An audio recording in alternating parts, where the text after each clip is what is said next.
President Musharraf, بہت شکریہ آپ ہمارے اسٹوڈیوز میں تشریف لائے۔ اسامہ بن لادن کی ایبٹ آباد میں ہلاکت نے مغرب اور امریکہ کے ان دعووں کو بہت حد تک درست ثابت کر دیا ہے کہ القاعدہ اور طالبان کے جتنے سینئر رہنما ہیں وہ پاکستان کے بارڈرز کے اندر بنا لیے ہوئے ہیں، وہاں چھپے ہوئے ہیں۔ آپ نے کہا کہ آپ کو علم نہیں ہے، آپ سے جب بھی پوچھا گیا جب آپ صدر تھے آپ نے کہا کہ اسامہ بن لادن میرے علم میں نہیں ہے کہ پاکستان میں ہے، اور اگر کوئی سمجھتا ہے کہ ہے تو وہ ثبوت دیں۔ آپ کے خیال میں اسامہ بن لادن ایبٹ آباد کیسے پہنچ گیا اور کیسے 5 سال تک وہاں چھپا رہا؟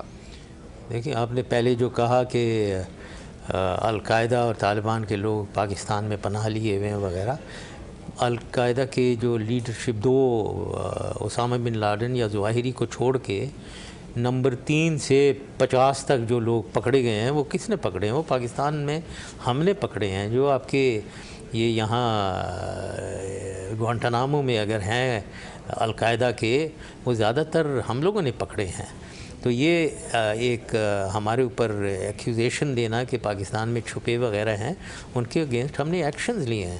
اب رہا القاعدہ کی بات، یہ اسامہ بن لادن کی، ہاں یہ میں نے کبھی یہ نہیں کہا تھا کہ یہ نہیں ہے یہاں۔ جب میرے سے لوگ ہمیشہ پوچھتے تھے کہاں ہے تو میں کہتا تھا مجھے نہیں معلوم ہے، کیونکہ کسی کو بھی نہیں معلوم ہے۔ لیکن میں اس پہ کہتا تھا کہ وہ پاکستان میں ہے، اس پہ میں کہتا تھا کہ آپ کو کیسے پتہ ہے؟ کس نے کہا آپ کو پاکستان؟ کوئی آپ کے پاس انٹیلیجنس سورس رپورٹ ہے؟ کوئی نہیں ہوتی تھی، تو اس پہ میں آبجیکٹ کرتا تھا۔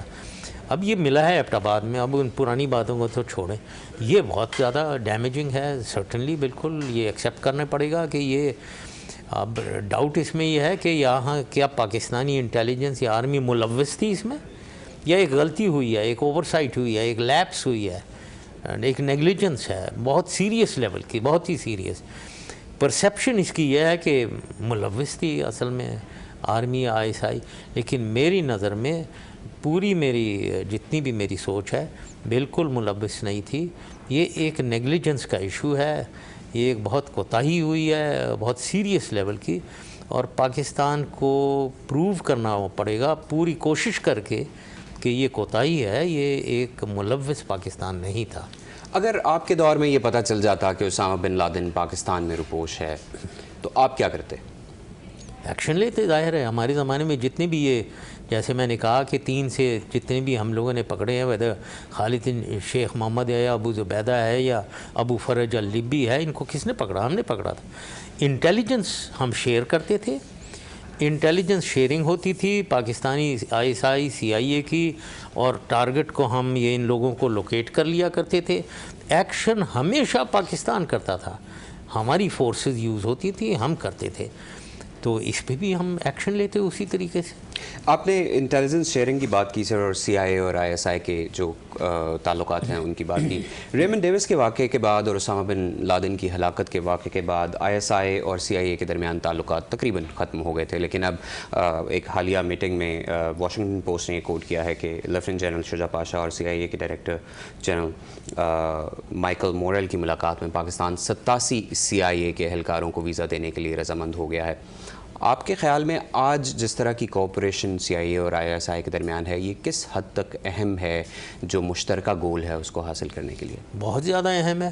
آئی تھنک افغانستان میں پاکستان کی ISI جو ہے وہ اس کی 30 سال کی ایکسپیرینس ہے، 79 سے 89 تک ادھر، پھر 89 سے 2001 تک جب طالبان آئے ہیں، طالبان کو پاکستان نے ریکگنائز کیا تھا، ہمارا مشن تھا، ISI کانٹیکٹ میں تھی، تو ان کی بہت ان کے ساتھ انفارمیشن ہے، انٹیلیجنس ہے، وہ جانتے ہیں، تو لہٰذا ISI کی امپورٹنس تو کوئی ریلیگیٹ نہیں کر سکتی ہے۔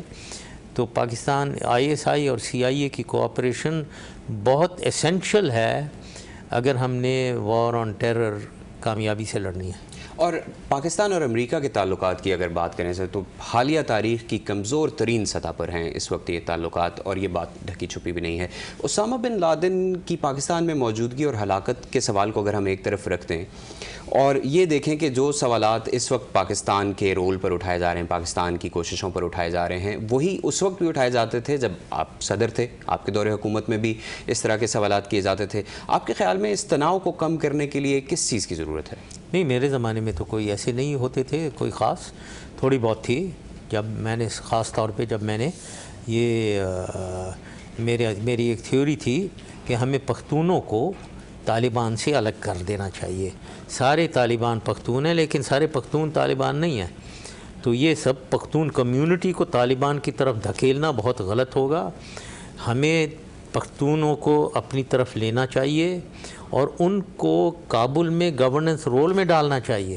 تو اس اسٹریٹجی کے اوپر میں نے ایک ٹرائبل جرگا کے سے کانٹیکٹ شروع کیے تھے ساؤتھ اور نارتھ وزیرستان میں, تاکہ ان ٹرائبل جرگا جو ان کا ایک سوشل کسٹم ہے ٹرائبز میں, ان سے جب ہم نے کانٹیکٹ اور ڈیلنگ شروع کی تو یہاں میڈیا میں کئی جگہ آ گیا کہ یہ جی میں طالبان سے ڈیل کر رہا ہوں. حالانکہ میں طالبان سے پختونوں سے ڈیل کر رہا تھا. اب وہ جرگے میں اگر کوئی طالبان بھی بیٹھے ہوئے ہیں ان کا مجھے نہیں پتا تھا, کیونکہ ہر آدمی نے ہتھیار اٹھایا ہوا ہے, ہر آدمی مولوی وہ داڑھی رکھی ہوئی ہے, اس نے کوئی فرق تھوڑی پتہ ہوتا ہے کون طالبان ہے کون پختون ہے. اور اگر میں یہ کہتا تھا کہ اگر پختون ان میں کوئی طالبان بیٹھے ہیں جرگا میں تو ڈزنٹ میٹر, وہ ایکسپوز ہو جانے چاہیے. ہم 50% کو لے لیتے ہیں اگر اپنی طرف, وہی بتائیں گے ہمیں کون طالبان ہے. تو یہ اسٹریٹجی میں فالو کر رہا تھا. اس پہ لوگوں نے یہاں میڈیا میں آنے لگا کہ میں طالبان سے ڈبل ڈیلنگ کر رہا ہوں وغیرہ, جو بالکل حقیقت نہیں تھی. وہ میرے پہ اٹیک کر رہے ہیں تو ڈبل ڈیلنگ میں کیسے کر رہا ہوں. مذاکرات کی بات کرتے ہیں. آج کسی بہت ہی بنیادی سطح تک, بہت ہی چھوٹی سطح پر امریکہ اور طالبان کے درمیان رابطے ہو رہے ہیں. کچھ ہی دن پہلے سابق طالبان سفارتکار جو سعودی عرب میں تھے حبیب اللہ فوزی, انہوں نے بی بی سی کو ایک انٹرویو میں یہ کہا ہے کہ افغانستان میں کسی بھی سطح کے مذاکرات کیے جائیں لیکن یہ مذاکرات اس وقت تک کامیاب نہیں ہو سکتے جب تک ملا عمر ان مذاکرات کا حصہ نہیں ہوتے. اور انہوں نے یہ بھی کہا ہے کہ پاکستان کا کردار افغانستان کے حل کے لیے انتہائی اہم ہے. آپ کیا سمجھتے ہیں اس بارے میں؟ پاکستان کا کردار بہت اہم ہے, اور بلکہ میں نے تو یہاں کچھ میڈیا میں دیکھا ہے کہ وہ سمجھ رہے ہیں کہ پاکستان کی ضرورت نہیں ہے ابھی افغانستان میں حل ڈھونڈنے کے لیے. یہ بہت ہی ایک نائیو قسم کی بہت غلط فہمی ہے کسی کو اگر کوئی سمجھتا ہے پاکستان کا کردار نہیں ہے. پاکستان کا بہت اہم کردار ہے اس سلسلے میں. اب جہاں تک ملا عمر کی بات ہے, مجھے پوری پتہ نہیں ہے, لیکن مجھے یہ پتہ ہے کہ یہ جو طالبان ہے یہ مونولیتھ ایک فورس نہیں ہے. پہلے ہوتی تھی ملا عمر پورے افغانستان پہ 90% پہ کنٹرول تھا. ہم نے مشنز کھولی بھی تھیں, انہوں نے حکومت چلا رہے تھے پورے افغانستان میں. اب ملا عمر بھی ہے, سراج حقانی ہے, گلبدین حکمتیار ہے, یہ سب طالبان ہیں. گلبدین حکمتیار کنار میں لڑ رہا ہے, سراج حقانی الگ. تو یہ ایک دوسرے کے نیچے نہیں ہے, کوئی ملا عمر کے نیچے نہیں ہے. تو جب یہ ہم کسی سے یہ نیگوسیشن ڈیل کر رہے ہیں, ہمیں اس بات کے بارے میں کانشیس رہنا چاہیے کہ ڈیل میں کیا سب آ رہے ہیں یا کون سے وہ ہیں گروپ ہے جو پیس اور امن کے لیے ہے, اس سے ڈیل کرنا ہے ہم نے. دوسرا اگر امن نہیں چاہتا ہے اس سے ملٹری کے ساتھ ڈیل کرنا پڑے گا, جو امن چاہتا ہے اس کے ساتھ پولیٹیکل ڈیلنگ کرنی پڑے گی. تو یہ اتنا آسان کام نہیں ہے کہ ہم طالبان سے ڈیل کر رہے ہیں. مجھے فرینکلی معلوم نہیں ہے کس طالبان سے ڈیل کر رہے ہیں. افغانستان کے بعض علاقوں کو افغان سیکیورٹی فورسز کے حوالے کرنا کسی بھی امن معاہدے میں ابھی کچھ پروگریس نہیں ہو سکی ہے, اور امریکی فوجوں کا انخلا بھی کچھ عرصے میں شروع ہونے والا ہے. تو کیا یہ ایک درست فیصلہ ہے؟ افغانی فورسز جو ہیں, سب سے پہلے تو ایک غلطی بہت زیادہ ہوئی ہے, وہ زیادہ تاجک ہیں انفارچونیٹلی. اس میں ایک ایتھنک کمپوننٹ جو ہے جس میں پختون کا ہونا بہت ضروری ہے. ایون پاکستان میں بھی ہم نے ہماری آرمی جو ہے وہ ایتھنک ریالٹیز کو مد نظر رکھتی ہے. فرنٹیئر فورس ریجیمنٹ ہیں, بلوچ ریجیمنٹ ہیں, پنجاب سندھ ریجیمنٹ ہے. یہاں بہت ضروری ہے کہ ایک ٹرائبل انوائرنمنٹ میں ایتھنک ریالٹیز کا خیال رکھا جائے.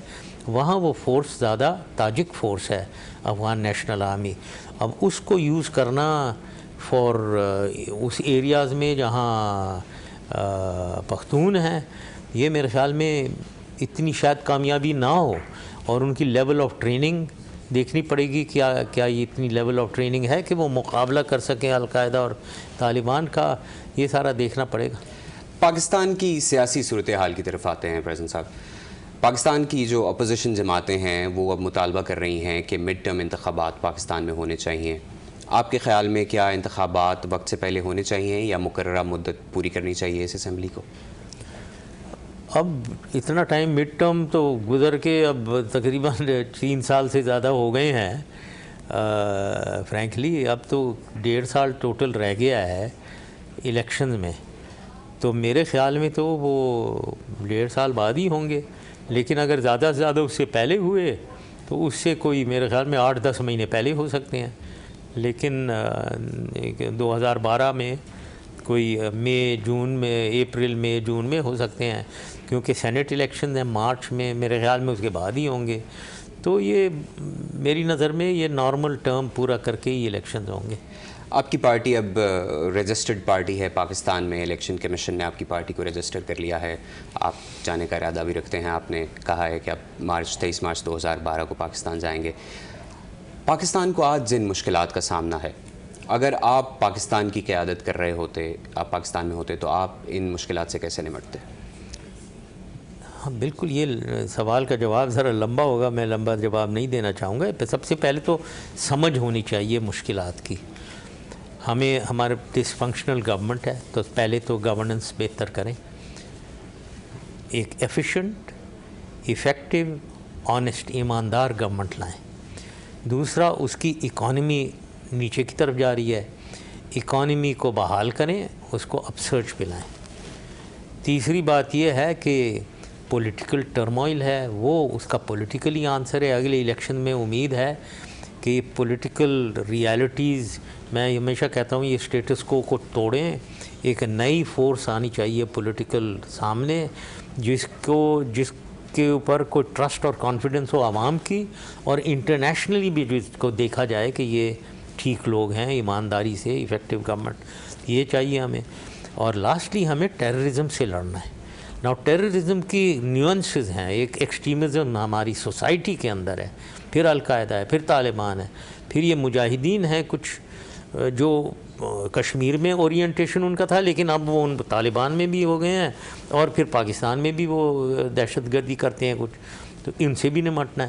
تو سب کی سمجھ الگ الگ ہے، سب کے ساتھ الگ حکمت عملی چاہیے ڈیل کرنے کے لیے۔ تو حکومت کو سمجھ ہونی چاہیے پرابلم کی، اور اس کو پوری ریزالو، اس کی طاقت ہونی چاہیے to deal with the situation. Sir صاحب، 2 چھوٹے سے سوال ہیں، اگر آپ بریفلی رسپونڈ کر سکیں۔ پاکستان مسلم لیگ کاف آپ کی جماعت تھی، آج وہی جماعت پیپلز پارٹی کے ساتھ مرکز میں اتحادی جماعت ہے، اور پیپلز پارٹی اپنی قائد محترمہ بینظیر بھٹو کے قتل کا الزام آپ پر لگاتی ہے۔ آپ اس اتحاد کو کیسے دیکھتے ہیں؟ یہ سب میں سمجھتا ہوں کہ دل اور دماغ سے میرے خیال نہیں ہے، دوسرے الگ سوچ کے لوگ ہیں، یہ کچھ ذاتی مفاد کے لیے مل گئے ہیں، لیکن یہ سمجھنا کہ یہ ہمیشہ کے لیے ملے ہی رہیں گے، یہ مجھے اس پہ شک ہے۔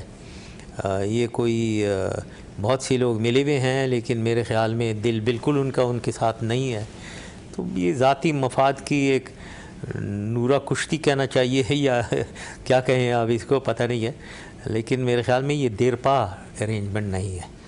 سر پرویز مشرف صاحب، بہت شکریہ، آپ ہمارے اسٹوڈیوز میں تشریف۔ تھینک یو ویری مچ، شکریہ۔